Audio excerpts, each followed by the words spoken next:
Good evening, I'm Jim Welch, I'm the President of Kingsport Board of Education. On behalf of the board, I wish to welcome you to our regular meeting for the month of November. Mr. Welch, can I speak directly?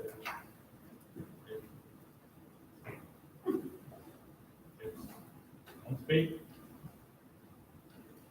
Mr. Welch, will you please change seats? There we go. Thank you, Mr. Golden. Let me try this one more time. Mr.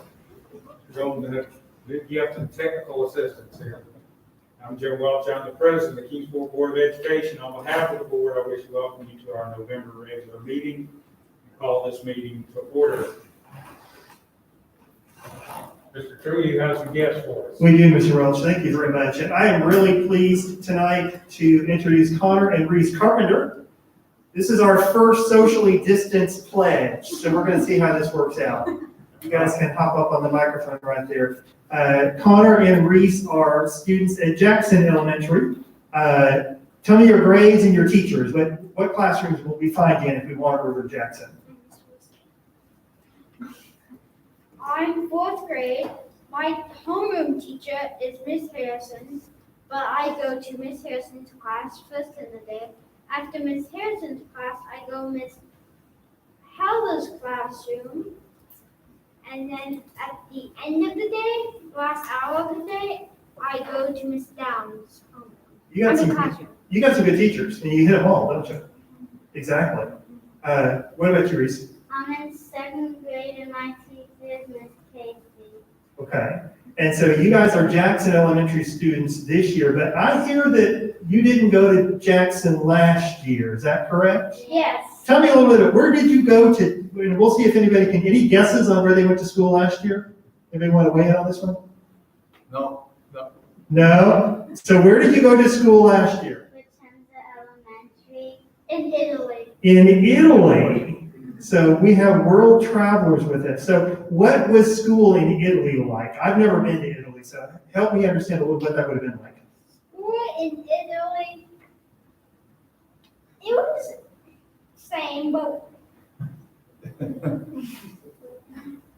What did you like about school in Italy? yes, I like the playground. The playground. Cool playgrounds in Italy. So you're now at Jackson. We're excited you're here, and we're excited you came to do the pledge with us tonight. So we're going to ask everybody if you would please stand. And Connor, Reese, thank you very much for being here. We're excited you're with us at Jackson. And when you're ready, there's the flag, and lead us in the pledge. Okay, Mr. Ed. I pledge allegiance to the flag of the United States of America and to the republic for which it stands, one nation under God, indivisible, for liberty and justice for all. Thank you both very much. Long distance high five. High five. Thank you all. Mr. Carpenter, thank you for your service. Thanks, guys. Yes, sir. Thank you, Scott. Connor, Reese, thank you so much. Y'all did a terrific job. Glad to have you.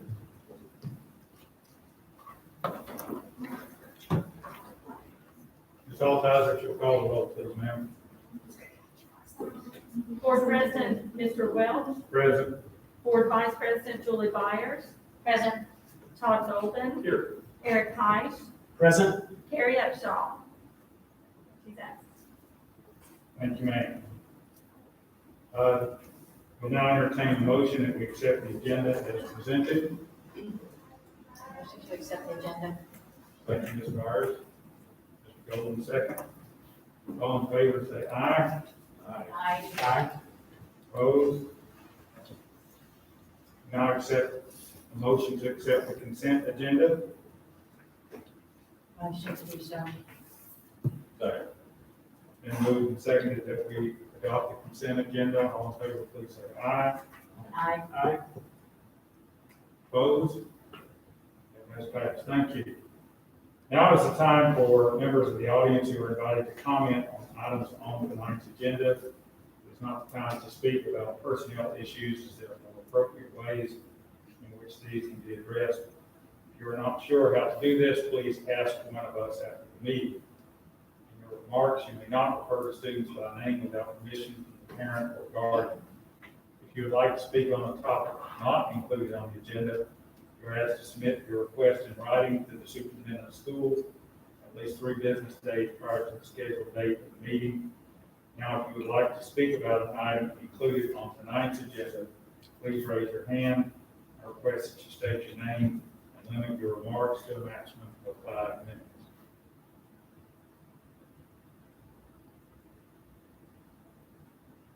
Seeing none, we'll move to the next item on our agenda, early childhood report. Dr. Doran, welcome, ma'am. Good to see you. Thank you for having me. I'm excited to get started this.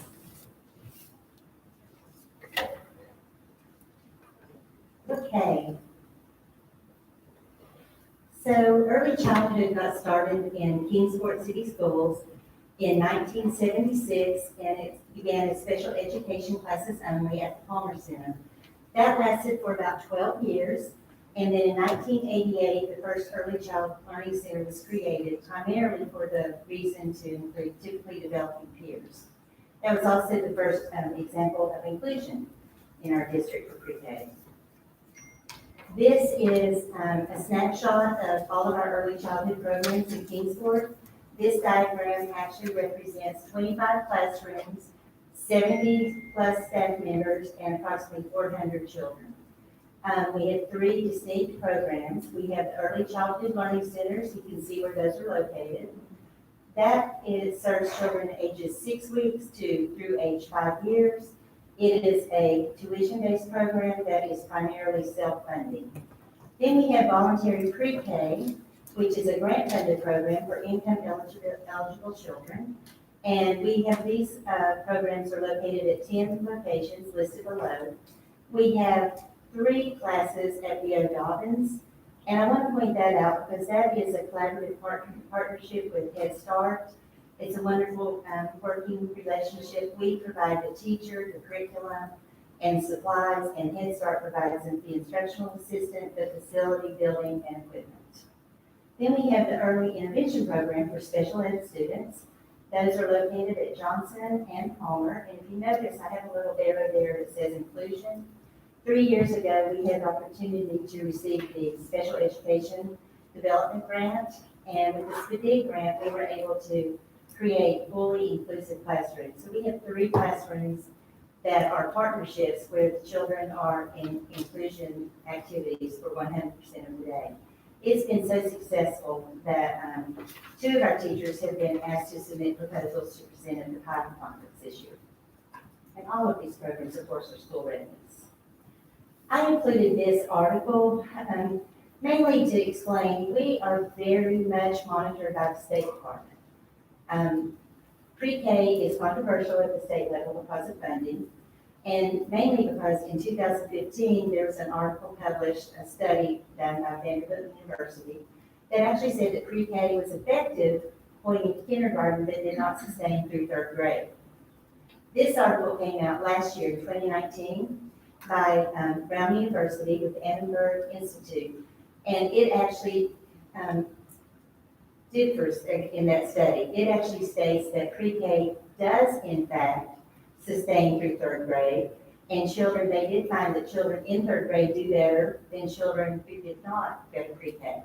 But the difference is that it also looked at sustainability for kindergarten, 1st and 2nd grade. If you have good pre-K, but you do not have quality K through 2, then you're not going to have sustainability by 3rd grade. So if we get the start, but then sustainability has to exist. I like this article because if you notice there, Mark Lipsy is on it. He was the leader in the Vanderbilt study, and now he's an author on this study, so I think that says a lot. We, at the state, we are very much involved in the quality early education. We do continuous improvement daily. They send people to observe us. We had a State Department visitor today at Palmer, and one last week at BOE Dobbins, and I'm expecting another visitor on Thursday. They come in and they observe us using the class instrument, and the teachers do quite well. The requirements, because of the high stakes at the state level, are really big for pre-K teachers, and I wanted to highlight this because they work so hard. All of our teachers in Kingsport through 12th grade are evaluated with 10 as our pre-K teachers. The pre-K teachers also get evaluated using the class instrument, which is a classroom assessment scoring instrument.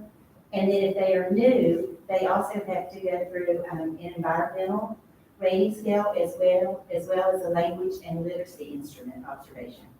And I do these observations for all teachers, and I have to be certified in all 4 assessments, and I recertify every year. Professional learning, all early childhood teachers and assistants, it doesn't matter if they're part-time, full-time, 30 years or 1 year, they all have to do 30 hours of professional learning annually. It has to be documented and sent to the State Department. We have Tennessee Early Learning Developmental Standards. These standards are aligned with the kindergarten through 12th grade standards. So our 4-year-olds are exactly, they're foundational and aligned all the way up. But we also have standards for our children who are ages birth through 36 months. And those standards include the approaches to learning, self-regulation skills, social emotional learning. And you can walk into any classroom in Kingsport, it may be an infant room or a toddler room, and you will see lesson plans that are aligned with the standards. We are licensed by the Department of Education, and our curriculum is guaranteed and viable. I am very impressed with our curriculum, so I wanted to highlight it. It's called Connect for Learning. It was actually purchased for us by the State Department as part of our continuous quality improvement. It has 4 domains. They include science, math, authentic literacy, and social emotional learning. And if you know, you may recognize some of these names. These are the gurus in their content areas. And I want to especially highlight Mary Louise Himmeter from Vanderbilt. She developed the 4th of the curriculum for social emotional learning, and she is also the force behind the pyramid model that we use across our district. And if you notice, the National Science Foundation seal, when these people came together to work on our curriculum, they contacted NSF, and NSF not only endorsed it, but they fully funded the research. And these are some examples of our children using the curriculum. I won't go into detail what they're doing, but just to let you know, they're predicting, analyzing, sorting, classifying, comparing, and contrasting. And as you all know, those are the things you have to do to learn how to be a critical thinker. And these children aren't even 5 yet, and they already understand all of that. If you walk in any of our classrooms, they will tell you that they understand how to investigate, observe, and collect data. And this picture in the middle, because of COVID, we don't get to go on field trips. So we had to get really innovative. And an instructional assistant at Palmer came up with this, and Dr. Morehouse happened to pop into Palmer that day, so we got to see it in action. But this is a stuffed animal cow, and they are milking the cow. And that is real milk coming out of that glove. And they think that they are milking udders. It's very cute. So they're learning vocabulary, and then they leave that and they go in and they document their science journals. And we document everything because we really truly teach them the scientific method. And they understand that documentation is important. So they're showing you the evidence that they're learning. The picture on the right, that is a teacher working with a student in a science journal. And not only is he learning science, but she's using a technique called hand over hand, which is helping him understand how to hold his pencil and how to form his letters while documenting in a science journal. The other pictures, those are children working in their literacy journals. We use the same yellow books that kindergarten does, and then we send them to kindergarten with our children. We are very big on early STEM in our classrooms. This is one of my favorite lessons. It happened last week. They were learning about the letter P, so it's a pumpkin, but you see the green stuff coming out, and that is a puking pumpkin. And yes, I hope that doesn't offend anybody, but it's what makes it great.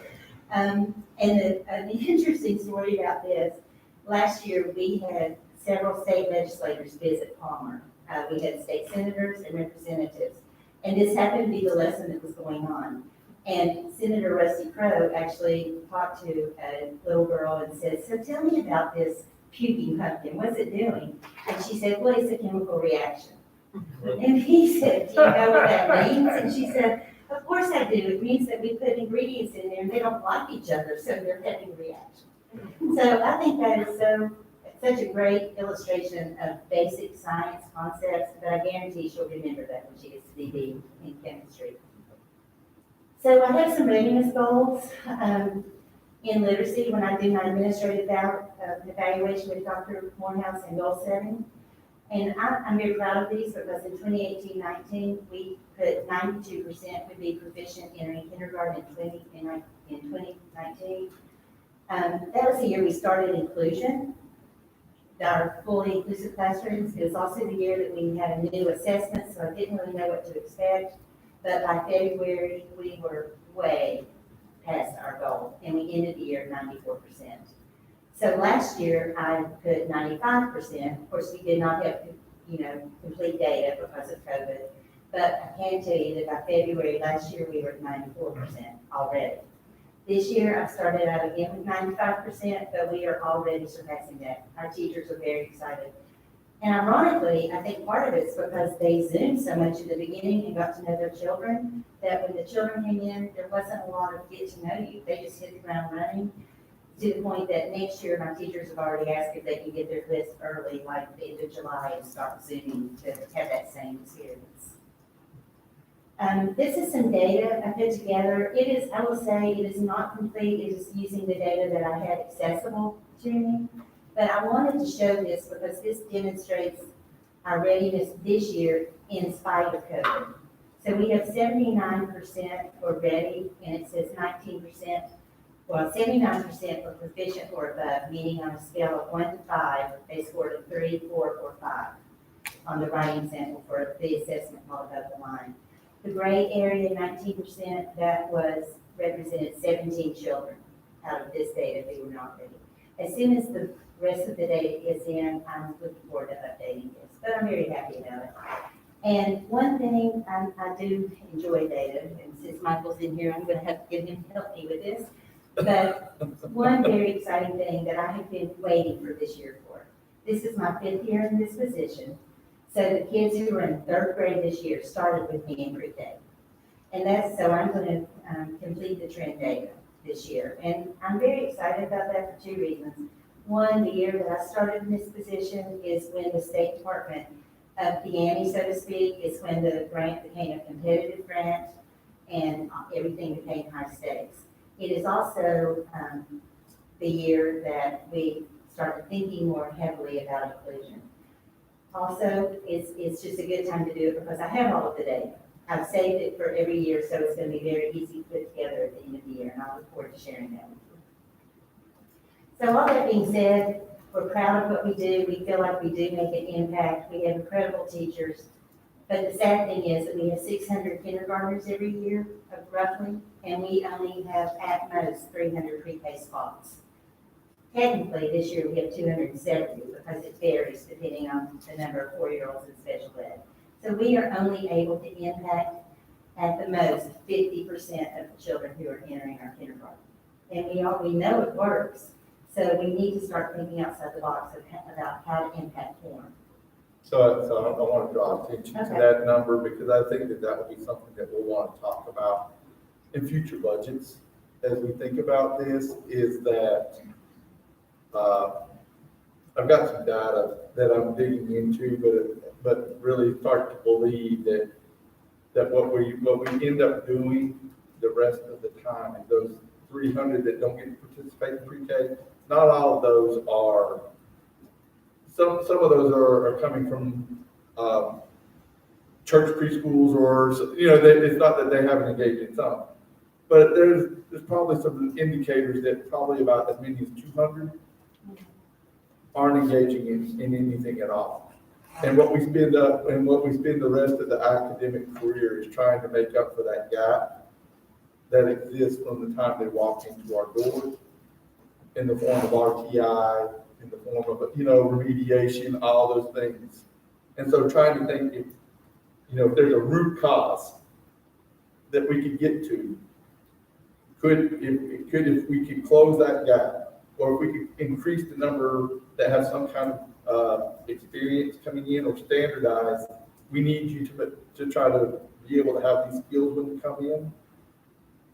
will that have any impact down the line? And so I know that Ms. Thorne's going to share some of the things that we were talking through to, if we don't have the classroom space and we don't have the teachers, what can we do and not be or just wait for it to come?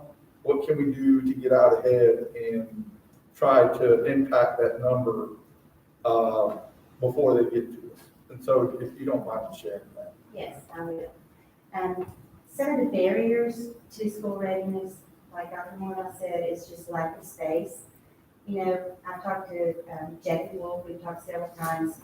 We have 7 Gen Ed classrooms that are not working with special ed classrooms, and it's only because we don't have space for those special needs classrooms in schools. Our numbers keep going up in special ed, so, you know, that's something that needs to be looked at. Transportation, our grant would cover transportation if it could, but it basically covers salaries and supplies, so not, and so adopted tax funding. But like Dr. Morehouse said, we need to reach those children that we are not able to serve. So here's how we do it. One thing you talked about, the faith-based and community-based centers. We meet with those directors. We have a community child care team, and we work together. We also talk with the family liaisons of the elementary schools. They are fantastic.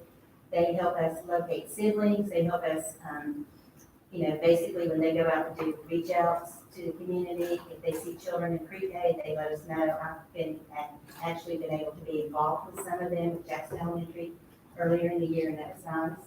This year we are piloting an online pre-K, which is called Waterford Upstart, and we've just really gotten this kicked off.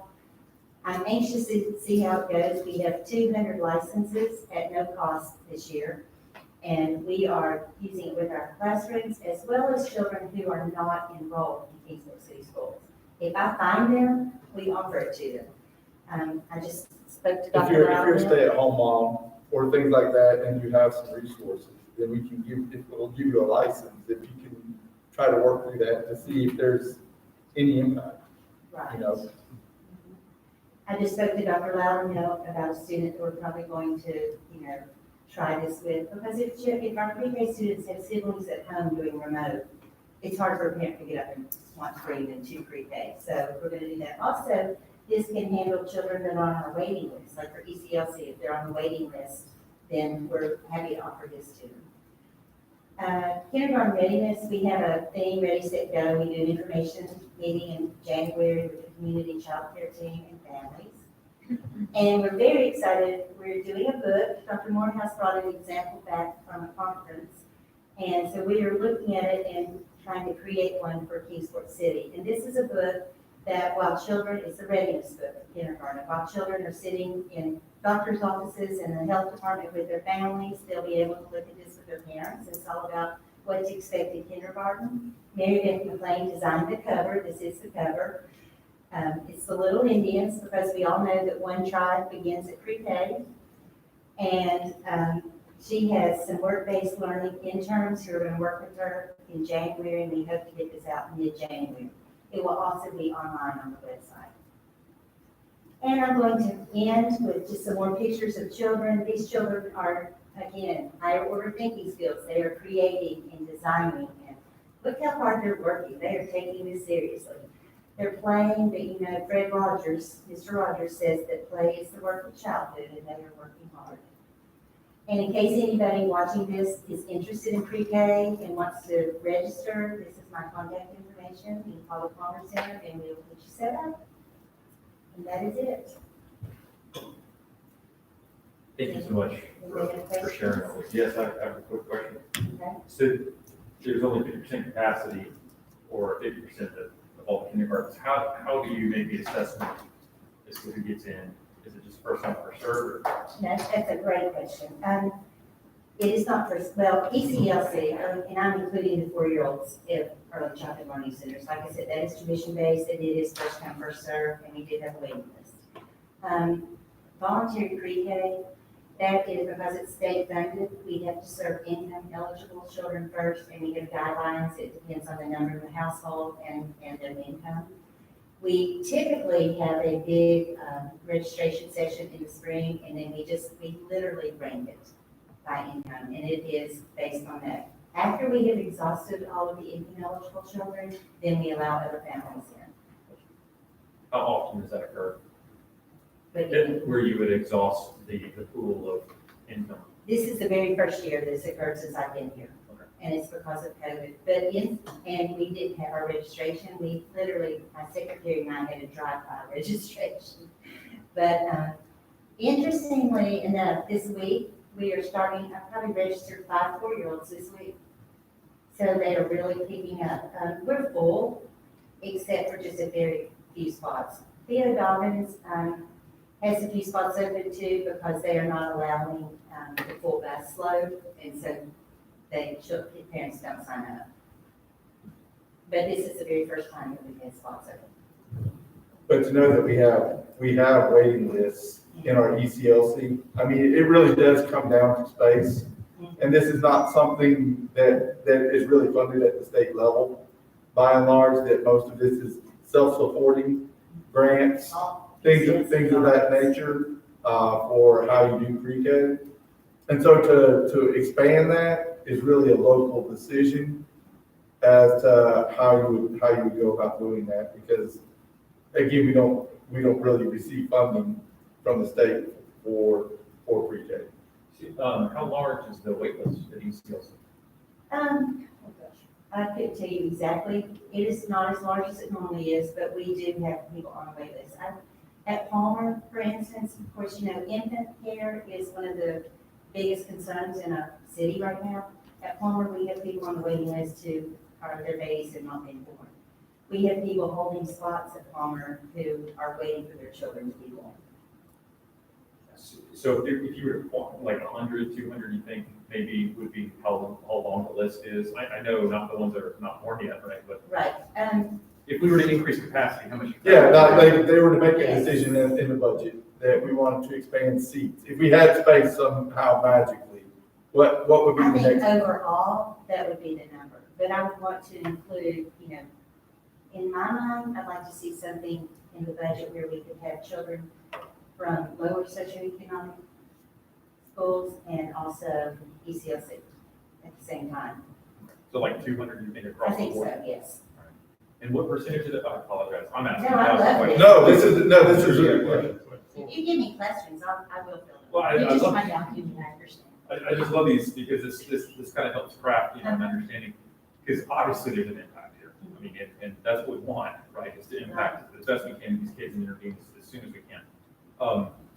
What percentage of that is funded by tuition, and what percentage is it funded just from the system, or is it a mixture? We have You mean for early childhood learning centers for the tuition base? Right.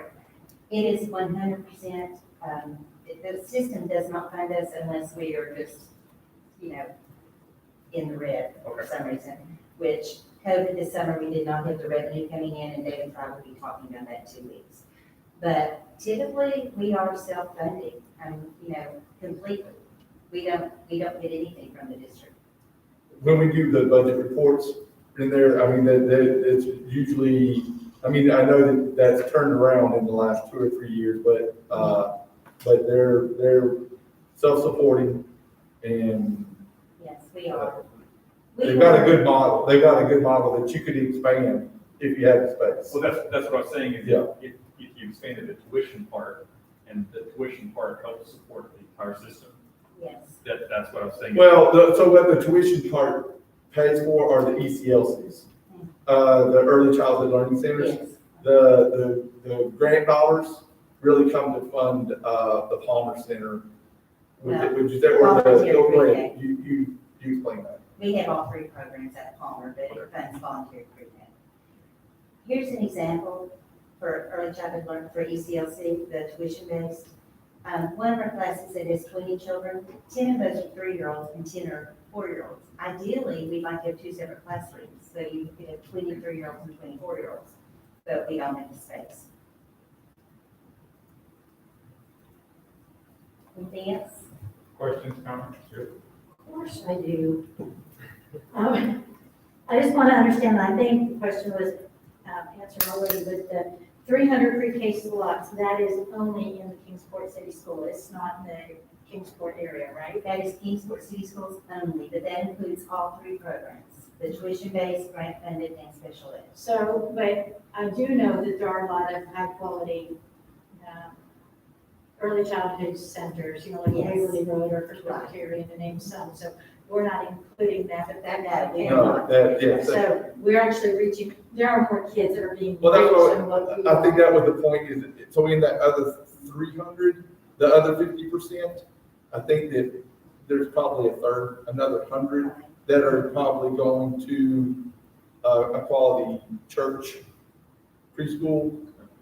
And so it's hard to quantify that one, but I think that we've got some data that would indicate about another 100 are participating outside of Kingsport City Schools. We asked that And question. then we got about 200 that just aren't participating. Right. We asked that for kindergartners when they come in and take it to preschool. So I swear we were answering that question. We do, yes. And there You've done more are recently than me. I do want to make, there are many wonderful centers that are not Kingsport City Schools, and that's why we have the child care team, and we work together because they're all going to be our students. We just happen to be able to have the data on our students, and we also know that the work that we're doing, the yellow books, and we use the 10 Ls, the 10 Sierra Leone developmental standards, all of that, we know is preparing our children for kindergarten. And the yellow book was one of my other statements. If you're sending these books to the kids when they start kindergarten, and there's half the kids in kindergarten that don't have one of these books, are they feeling left out, or are there hard feelings, or y'all start No. fresh in kindergarten, and now somebody has a special little book. Well, what we do with that, we give them to the teachers, and the teachers, we don't give it to the children to take. We send it to the teachers that they're going to have. And they can use it as an assessment, and they know their students before they come in, which is excellent. And then the children who we have, they get a brand new book in kindergarten with everybody else. So there's no one being singled out. But when teachers work, and they do work one-on-one with children, they call them over and they'll say, look what I have from pre-K. I see this book that you work in, and they'll show it to them. And it's almost like looping. It helps them remember, oh yeah, I know how to write. I remember how to tell a story. And then they send it home with them. And then my third and final is probably more addressed to Mary Beth. I'm looking at this picture of the cover of the book, and I hate to say it, but I'm cringing, because it would be nice to have either like an Asian or Mexican, or maybe a child in a wheelchair, something. I don't see a lot of diversity in that picture. And with everything going on in the world today, I would really like to see something, a wheelchair, or maybe another race. Sorry, that's just jumping out I at see me. another race on that. I see one. I think we could work on that. Yeah. Oh, I think that particularly even the wheelchair. Because, you guys do a lot with special needs, and I feel like, the school system has quite a few special needs. Putting a kid in a cast, my first thought, I was like, well, that's not really, that's temporary. But something more that somebody feels inclusive when they're sitting in the doctor's office, and we all know special needs kids tend to get a lot more medical care because they need to. But I think that would reach out more is if we had some, and maybe one of these kids has autism, I don't know that, but that's the thing, is you can look at a child and not know, and it's a blessing. But if we could do something there, so. I think we can. And I will tell you, there are pictures on the inside of the book of children in wheelchairs. But I do think it's, I think it's a cute little cover, but that's just what, for being a cover, that's what's drawing my attention. Okay. I'm done. Okay. Anything else? That is I want to publicly say thank you for your work, and to Mary Beth on this book, because I think that that's going to be really key. I think that's going to be a really neat thing to be able to have. The idea is to give this to pediatricians, so when kids come in on the well child visit, that if in the book there's 10 to 20 skills that we say by kindergarten you need to be able to do these things, that I think if we can communicate to families, this is where we need your help in getting to that we can get an increased percentage of kids entering in our door with a certain skill set, which I think that allows us to be able to build on that. And so trying to get out there in advance and not just wait for them to come in our door. So I appreciate that, and I think it's going to be a great communication tool, a great family connection tool, and I'm eager to see the impact that it possibly has. Thank you, Dr. Lord, appreciate it. Thank you. Clark, Mr. Hubbard. You're hear about the Aspen family portal.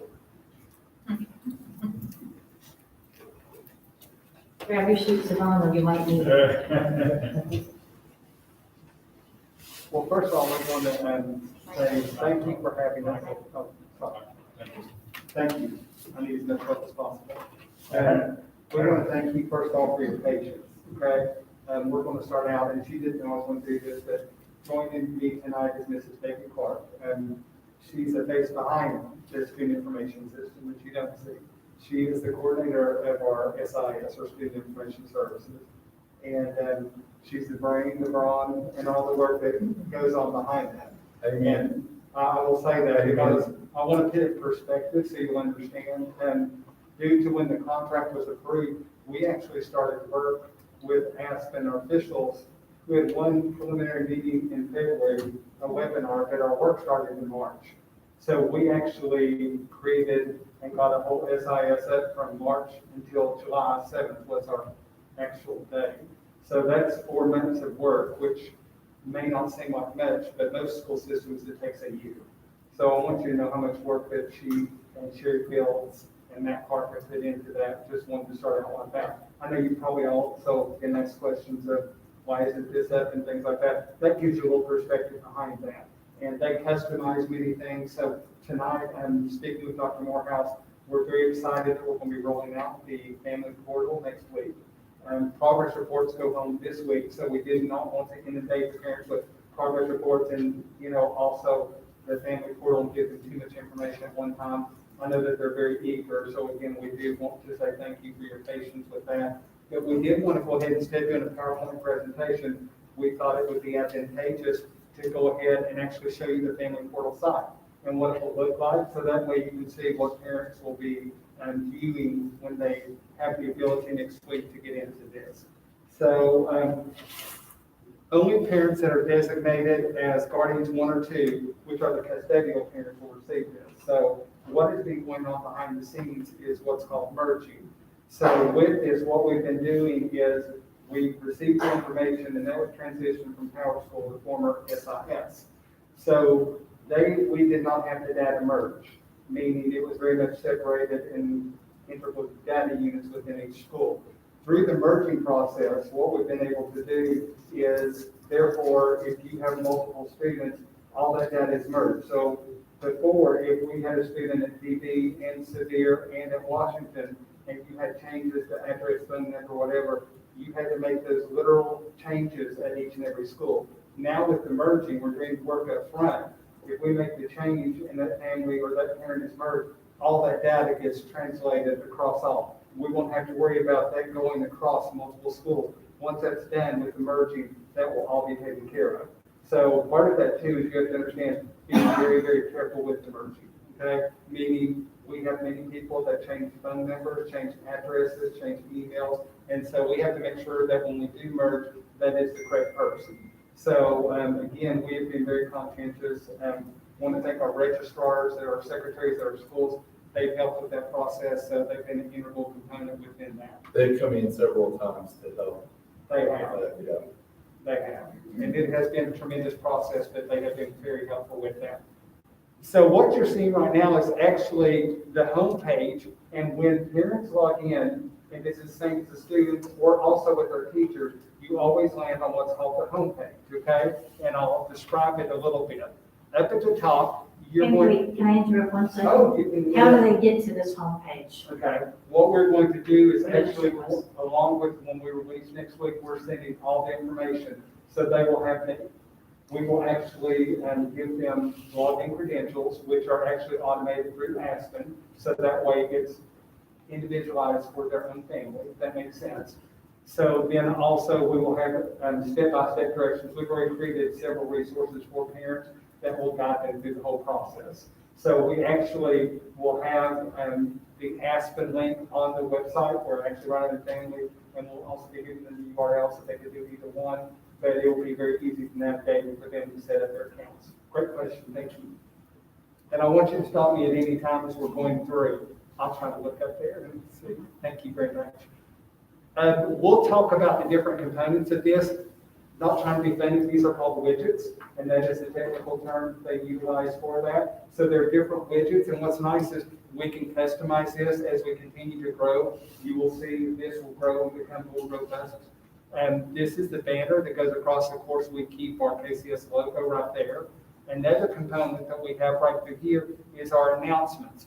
We can add our own announcements. Schools can also add their own announcements. So if they want to put important information there, they can do that. So as you see, we're welcoming them into the parent portal when they're coming in. And one of the things that you'll see next is school links there. And we can have the ability to add links for schools if they have different information that they want to share. We can add that along with also websites that can be added there, which is very, very helpful. And I may need that video after all, so I'm sorry. I'm trying to strain a little bit. I do apologize. Now we just lost it. Oh, no, Okay. it pulled it too far, didn't it? I'm sorry. Tony, we might need help. No, it's a video. Okay. Did I get the right one? Yeah, okay, I'll take that. It's not back up though.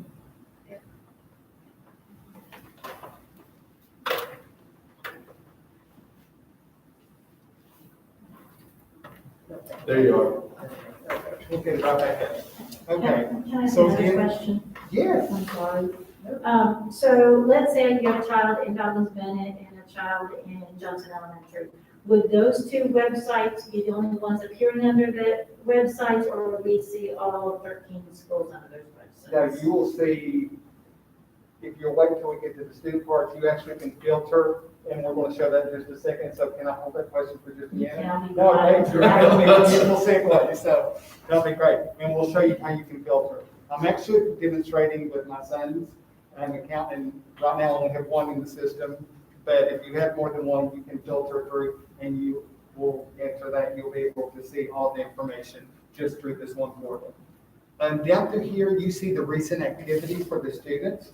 You can filter to show attendance and grades. It's as easy as clicking if you want to only see one piece of information or another. Again, you can also do a search if you want to do that, if you want to find something in particular. So that helps you with that. Again, we talked about published reports is also something, if we do publish reports, we can put it there. But one of the things that will be helpful is actually the report cards and the progress report will also be posted there. So that will be automatically placed there for the parents to see on those due dates when they arrive.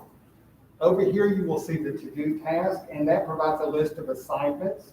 And also it has filtering options for the overdue tomorrow, today. Again, you can go ahead, if there's no overdue, you can take those off. Again, you can go through there. You can actually go right into the live links, and that will take you right into the information there where you can actually preview that specifically.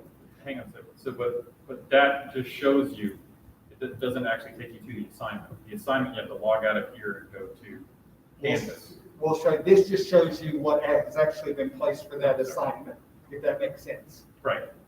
No, you would not have, you cannot get it from there. That just shows you that particular assignment. Great question. If you click the week view, that will actually take you to the calendar tab, which we'll talk about in just a moment. So again, that takes you automatically there in case you want to see that. Again, the pages, it takes you right back there to the home. Another thing that you have, one of the widgets, is called the task widget. And to work with that, all you got to do is initiate. And then, for example, one of the things that you can do is student emergency contact information. So if you, as a parent, wanted to change some information, you could go down, you could select the students or students that it would pertain to. You could open that up once you select that. And this is very much like a workflow. And then you're going to have the information and you could add or make changes. And again, with the merging, this is going to filter where those students are associated across the school. So again, that doesn't entail the registrar from DD, Sevier, and Washington having to do that process. You'll automatically do that, which will make it very, very nice with that. And then also another component that we did purchase with Aspen was the online registration, or what we call the OLR. And so parents, if they do have a new student or upcoming student, they can actually start the online registration process. And I'm not going to go do the time with that, but you can initiate there and actually you can go ahead and start the online registration process directly from this homepage, which makes it really nice. They don't have to go outside this to access it from a different point. Moving over, we'll look at the tabs across, going to the family tab, and this is where you'll get a lot of demographic and other information on your student. Again, the details tab there is going to show the demographics such as their demographic information, their address, and ethnicity. All that will be contained there. This will be your list of contacts. Again, where I showed you on that widget on the first page, if you needed to change one, and many families do. I mean, some of them change them annually. So you can do that from that widget without having to contact the school, which makes it very, very nice. You can also view your child's daily attendance, which is very, very nice. So you can see that right here in case you have any issues or concerns or anything. So again, that information is right there. The DL refers to distance learning, so that way, dealing with either RCL students or with our hybrid, with our secondary, that's what the DL is referring to there. You will next have the health, which deals with the screenings. You actually can see screenings from the previous year. On this instance, my son didn't have any screenings from the other year. But right up here, parents will get very familiar with this. They call it the dictionary menu. And with that, you could go ahead and you could look at the screening information and be able to filter either all or by hearing, vision, and things like that. That's HIPAA right there. Now, this is just their own students' information. Yeah, but that's still HIPAA, that's HIPAA information right there being stored and being shown. So if somebody gets, who's storing the data? Are we storing it or is Aspen storing it? It's stored in the SIS. So it's localized, the data? No? Is it cloud-based? Do they have protocols to protect this? Yes, yeah, that was part of the vetting process. They have to have different protocols to include them. Okay, sorry. No, that's okay. Great questions. Please don't apologize. And those are the screenings like the school provides, if you know, when they're fourth grade, they do the vision or whatever, so that's what those screenings are. That's It's what not I'm just the talking about, regular screenings. stuff. Yes. Next, you will see your students' transcript information. Now, again, one of the things that we will have to start making sure that parents understand is because of Dobbins-Bennett, we have multiple what we call transcript definitions or grading scales is a better way to put that. And the way that Aspen works is it's based on your grading scale. Because, like, for example, an AP or honors class has a different grading scale than the traditional. So that if you want to look at those individually, you can click there and you can click the particular grade scale that you want to see. Or very simply, they can select all, which will show all of their grades there. So again, a parent has the option if they just want to see how they're doing within one segment, or if they want to see across the board, they can do that. And again, that shows them the information. You calculate GPA? It does, yes. That's a beautiful segue, thank you. You can next go right into the GPA, and that does have the calculation, so you can see exactly where your student resides. Will the transcript reside here too? Do what, sir? I'm sorry. Does the official transcript reside here too? No, that has to be requested from the counseling office. Does it have the ability to be able to request it? To request, I don't believe this does. That might be something we would look into, but I don't know. I know right now we have to at high school, we could at least check into that option. Next, you have the schedule, which is, most parents do know the schedule, but if you did want to look at that, you can look at your child's schedule. Again, you can sort by the top filters, which makes it very, very nice. The transactions, this shows any outstanding fees, or if your child has a credit balance, for example, like through technology or something like that, that will reflect right there. And then also, this will be a nice feature that I think our parents will like, and these are the notifications. So actually, parents can set different parameters for their notifications with this.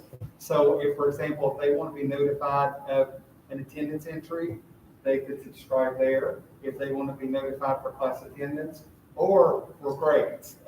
If they want this, you can actually set the grade threshold, meaning if your child scores below a certain threshold, you could get an automated email from Aspen indicating that a score has been fit in at that threshold. So that way, if you are a parent that is very observant and wanting to see that, you always have that option to do that.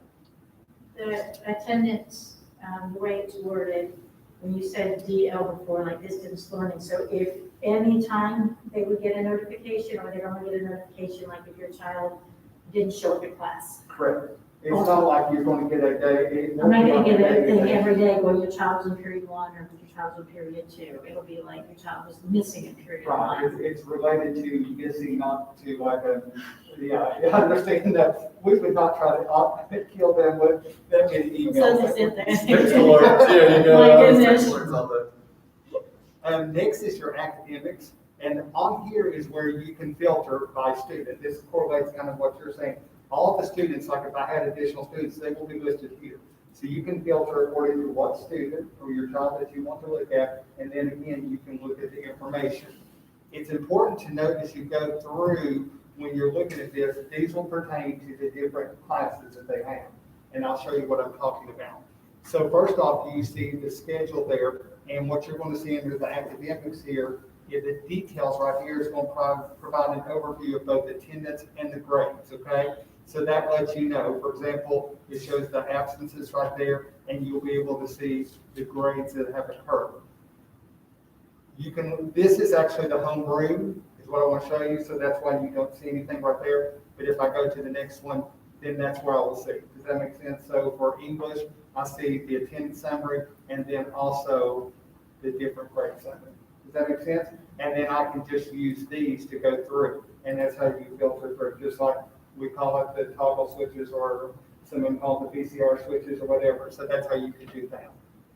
You may also go to assignments. And again, you can look at the different assignments. Again, if I go back, again, that was the homeroom. Okay, so nothing's going to display there. But again, I can navigate through there and look at the different assignments for my child. You can also sort according to assignment types. Like, for example, assignments, class meeting, current quarter average, essays, homework. These are the categories that the teacher has created. Does that make sense? So it pertains to that class individually. You can also sort by the particular quarter or by looking at all, if that makes sense. So if I wanted to move it to all, I could do that and see that. But most parents, of course, will be looking at the individual quarter that the child is currently residing in at that time. And again, you can toggle in between the classes, and I won't go through all of those for that. But again, you're not having to go out and see different information. I mean, as far as going to different schools, because you can pick the student and then go straight through, which is very nice. And then again, Aspen loves attendance, we'll say that. So one of the things is you actually get a summary of their attendance. So if you just wanted to see the summary, you could go there if you want to see that. And again, that will show you for each class. Does that make sense? So again, you can look at each class individually if you'd like to. The last tab is just the calendar tab, okay? Again, here, you can look at this from a daily format, a weekly, or a monthly format. And this is all pertinent to what the teacher puts in there, okay? It's not something that Becky or I are putting in. These will be like assignments or anything that the teacher will do. You can move back and forth within the dates there if you needed to look at the weeks if you wanted to do that. Again, one of the things I'll say is there are also help resources. There's help for each of these. You'll see that help tab stays there. So one of the things that we will direct the parents to is there's help for this page. So every time that they get to a page, there are automatic resources that describe how you view that page and what you can see on that page. So they're not going to have to sit there and try to sort through and think through. It will actually give them the information and logistics to help them navigate through that. So I know that's a very high-level view, but again, we did not want to take an extensive amount of time, but we're very excited that we are opening up the portal. We know the parents are going to be very excited about opening the portal. Again, I want to reiterate the time and energy that Becky, Sherry, Matt has put in. Without them, we could not have done that. I mean that sincerely. They have worked many, and continue to work very long hours. But we're hoping parents will be very pleased with this. Again, change can be difficult, and we know that there's always growing pains with that, but we're very excited about where we're heading with this and the many options and the way that it allows us to customize that, which is very, very nice. So I'll pause there and see what questions you may have. I have one more question, although I am pleased. It seems like there's a lot of flexibility and a lot more data here. Obviously, attendance is critical because if you're not showing up in class, your grades aren't going to do very well either. But my question is, can you customize it like per student, you're talking about you can filter and get notifications if a grade is below a certain level or attendance, because as we all know, you can have multiple children, and one you don't have to worry about, they're always gonna do their homework and not do it. You got the other one who's a dreamer, and you might need to watch them a little bit more. Can you customize by child, or when you say I want to know all notifications below an 87, I'm gonna get it for all my children? It is customizable for each child. Okay. You don't have to drop down this each child, and select what your threshold for that child. Okay, so if I don't do that, then I could, like Todd has 5 kids, he may want to just have a blanket thing, that works too. Yes, you just have to. Thank you, I think you guys have done a great job, and I know parents are anxious for this, judging by They comments are we've very heard. anxious And and we're we do- anxious. We do appreciate your patience in that. Hope you know that we're working very hard to try to get this out to parents. And we want them to understand. It's been very nice because we've had to contact a few parents just for emerging questions. Because a lot of times we'll say, which is the correct email, or, or something like this, because they might have several and things like that. And we'll make sure that when we send this out, we have the correct email. And not that we go into details, but once they find out what we call, they've been so appreciative that we're doing that and that we're taking the time to do it right. So we do appreciate your patience. I've got a list here. I was texting my wife because she was one of the beta testers on this, and she's got a lot of questions. So do we have the app yet for this? Because the mobile version is very difficult to use. There is an app version with that, and we'll be releasing some information with that. And we probably won't do that at the beginning of the week, but probably follow up very shortly with that so we don't give too much information. But there is an app that is available with that. And I'm looking at her just to make sure I'm stating that correctly. I believe right now it's available for that. At the iOS, yes. So it will be available later. Okay, that's awesome. That's fantastic. When we roll it out, we might want to tell them that this version needs to be used on the desktop. Because if you're not using the app, this is a little hard to, it just keeps scrolling and moving, and it's hard to kind of hit those. It's kind of designed for a desktop, that version. As far as grade reporting, is there a mandate yet of teachers using and implementing this fully yet? Because that's one of the biggest complaints across parents is that there's still some stuff in Google Classroom, there's some stuff going to Aspen, there's some stuff staying in Canvas. And so you have to check all 3 of them when you go home for remote learning for 3 days, you have to check all 3 of these things. What we ask teachers is starting the second 9 weeks, we ask them to put all grades within Aspen. And from my side, if now that we know that we're ready right here, I can follow up with our administrative team to make sure, hey, look, that now you gotta have it here. And so, if we're not clean on that yet, that's something we will work to make happen.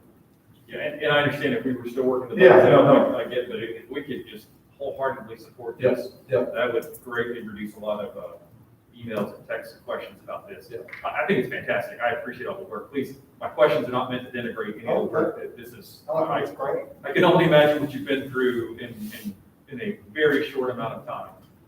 And you're still here with us, so we appreciate it. And they both have hair. There's been a couple of days that we've had to kind of talk her off the ledge, but, Step back inside. We'll take care of it.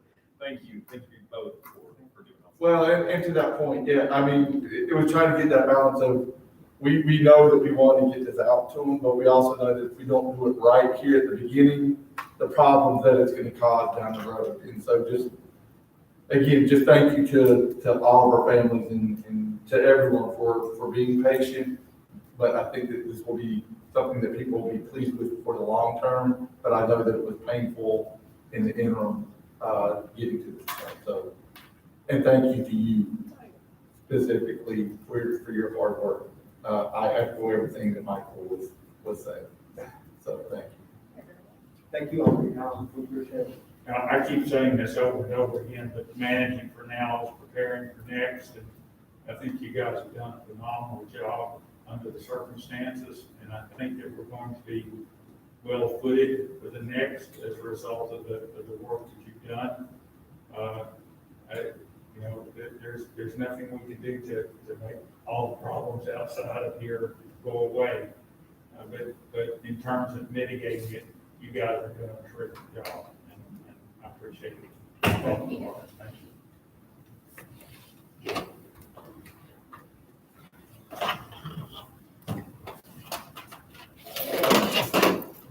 Committee reports. Julie? You always know I have some.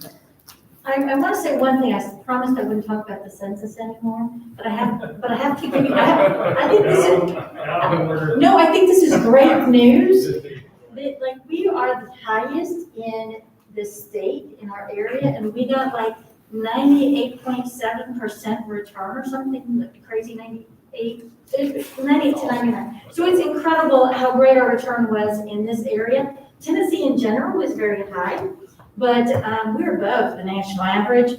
And I just want to say that because that makes a huge difference to our school, a lot of the work that everybody in our community does. So even though I said I was going to stop talking about it, because they delayed it one more week and I got that news, I just thought I had to share it. But anyway, my other reports I have, Scabby met yesterday, and not so good news is this area is still above the national average and even the state average for having babies born with the neonatal abstinence syndrome. We have a lot of babies born addicted to drugs.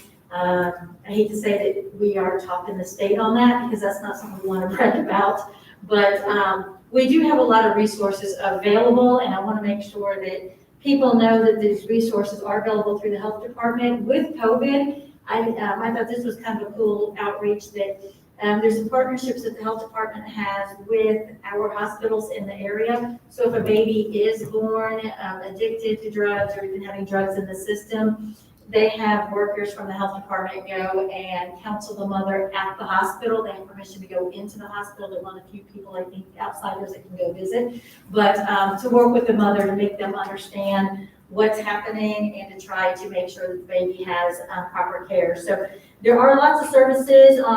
There is a little bit of hope that our teen pregnancy level is down. So that's a positive. So if we can find our silver lining, we can work on that. But anybody that you know that needs adolescent pregnancy prevention information, the health department has a fabulous program. Or if you know of any mothers that are using drugs or drinking too much, there is help for them, and you can actually request the help from the health department to actually look in on that mother. Hey, can I connect two pieces of information? Absolutely. So what you just said about the numbers, about a number of babies born addicted, and then Amy shared that we have an increasing number of students with special needs preschool. I think that there's I think there's a connection there. And so I want to make sure that we tie those dots together. So I appreciate you sharing that. And they have said that with the babies being born to addicted, you can see it throughout the school system, and that's where some of the counseling is necessary. We've been on this list for years. So, yes. Yeah, I mean, we're already seeing this in our school system. This has been going, the health department, no, this has been going on for over a decade. Since my day. Yeah, fair statement. Yeah, this isn't new, yeah. It's not new, but it's always, definitely, because unfortunately, a lot of people know the woman who is struggling or the woman who has an addiction. And unfortunately, a lot of the women that are in that situation are usually not intended to get pregnant either. So it's just a whole compound. And they give all kinds of stats, and I'm not going to go over those tonight, but my mind's always bubbled with things like that. My heart just breaks. On my diversity committee, this is the one for the community, not the school. The community, we actually had a very interesting dialogue with the passing of Gail Sayers and the relationship that Gail Sayers and Brian Piccolo had back in the 70s. It was the first NFL black and white roommate situation, and we all know, Brian's song and some other stories that have come out from that. So it was really an interesting and heartwarming conversation. It'd be nice if we could kind of just be like that on a daily basis. But the community has narrowed it down to 3 basic areas that we need to work on with diversity. One is with health, because the healthcare is different amongst different racial and socioeconomic classes. Housing is a big one. And then the third one is we're kind of narrowing it down, but it's in technical projects. And we're looking at how can we support more minority-owned businesses? How can we get more dollars for public defenders and for bail money? And also, how can we get lower interest rates for some of the diverse groups that don't feel like they're on a fair playing field? So those are some areas that now that we've been meeting for a couple months, that we can now focus and maybe put more action plans in place. And then the third one is Visit Kingsport. They had a budget meeting last week and they were approving the budget. I am not a voting member on that, so I didn't have a say in it. I just get to see the numbers. And I'm sure you're all going to be terribly shocked when I tell you that the budget for Kingsport in 2020 was a lot less than they expected it to be. That we didn't have all the tourists coming in, we didn't have all the events. So, you know, it's just really shocking that our numbers weren't as high as we expected. And, you know, so 2021 is also going to have some reflection of that because there's still a lot of uncertainty. Some of the good news is some of the contracts that canceled for us this year have given us, instead of just saying we'll be back next year, they're giving us a 2-year contract. So there's been some great negotiations on the team to try to figure out how we can attract people to our area, try to cover up some of the gaps from this year. A lot of creative thinking on that team with met a few people with the Kingsport Chamber, with the athletic department. So while this year didn't look so favorable with all the concerts and events and canceled, I think they're still planning on 2021 being here and showing off how special Kingsport is. That's all my committees. Thank you. Any others? Dr. Moorhead. Yeah, so want to say, draw attention, these are announcements that we've made, but when you have things happen at a national, thank you. When you have things happen at a national level, you want to draw attention to it again, but want to say congratulations to the Drama Hops. They're recognized by the National Speech and Debate Association as a program of distinction. So proud of the work that our Drama Hops were doing. Also just received notification, we made an announcement. Thank you, Mary Beth. Congratulations to the Sequoia Scribe. The National Press Association has recognized the Scribe for making it to the Pacemaker Award level, national level finalists. Again, they made it to this level 4 times. They've won it twice. And so we're real eager to see how they do in that. But to have a middle school program recognized at a national level is certainly something to be proud of. I also want to say, and I don't see her in here, but congratulations to our school nutrition staff. 9 of our schools have gone through their health inspections. This semester, we still have two more to go, but 8 have received perfect scores of 100 and 1 is a 99. And so, again, just really proud of our school nutrition team and what they've done, not just through the spring, but to just, again, their commitment to excellence is being recognized, continues to be recognized. Want to draw attention to all of our teachers this week. I want to say thank you to Mary Beth McLean. Mary Beth helped to design our shirts here. Actually, I just had an idea and I said, Mary Beth, what can you do with this idea? And this is what she came up with. And so thank you, Mary Beth, for helping us to get these t-shirts out to our teachers and our faculty. This week, we started our year off with your heroes and again, just recognizing, just so proud of I know people are tired. I know this has been hard and I know that we've been working through it. And just any bit of appreciation that we can give to our faculties, our custodians, our school nutrition, our teachers, our administrators. Right now is the time that we need to be adding gas to the tank because people are wearing down. And so just incredibly proud of them. And then some other good news to share with you that we've been having some conversations with our our school nurses in our clinics. And year over year, we're excited to say that we've seen a 50% decline in clinic visits year over year up to this point. Now, knock on wood. Could that be because we're partly hybrid? Could that be because we're wearing masks? Could that be any number of reasons? I would say all collectively, the answer is yes. Now, with that said, it's important to note that we're grateful for this decline because we've had to take on contact tracing at the school level. Had we had the same number of visits, we would be overrun right now. But the number one thing that our school nurses will say that they feel like contributes to this is the wearing of masks. And as we get ready to go into holiday seasons where we're going to be traveling and everything, it's very clear the importance of mask wearing. Vanderbilt just released a study today. Those counties that have mask mandates have saw lower loss of life than those that didn't.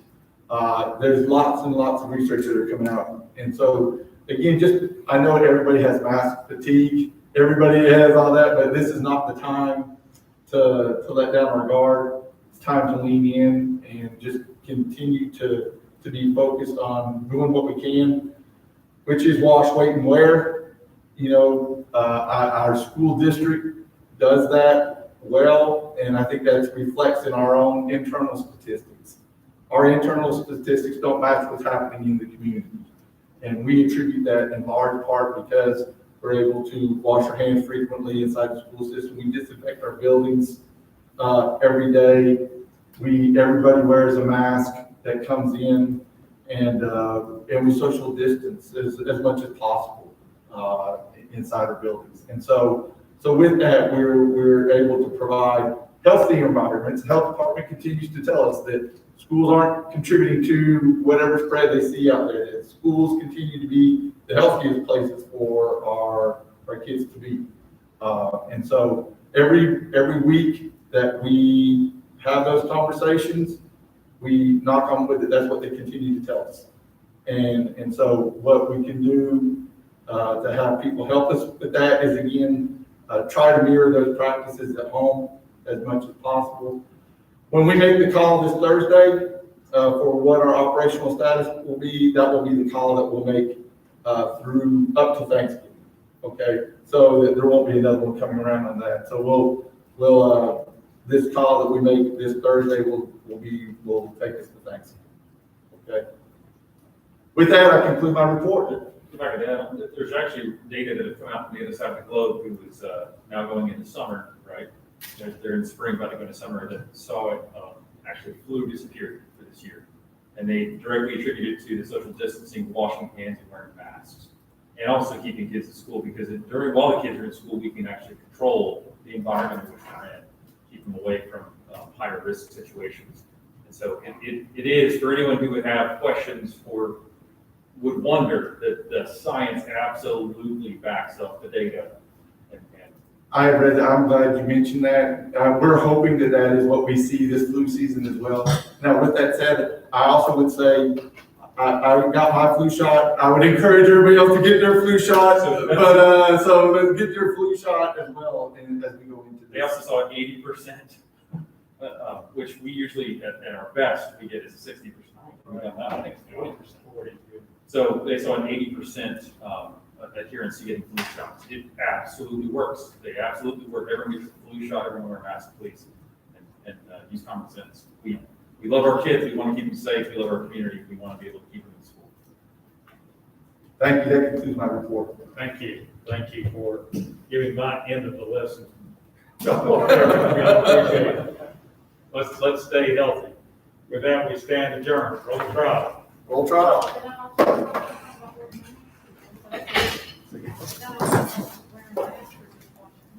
So we could, yeah, and the flu shot. Thank you. Yeah. I can tell you right now, one of my kids would have had something. Guaranteed my kids would have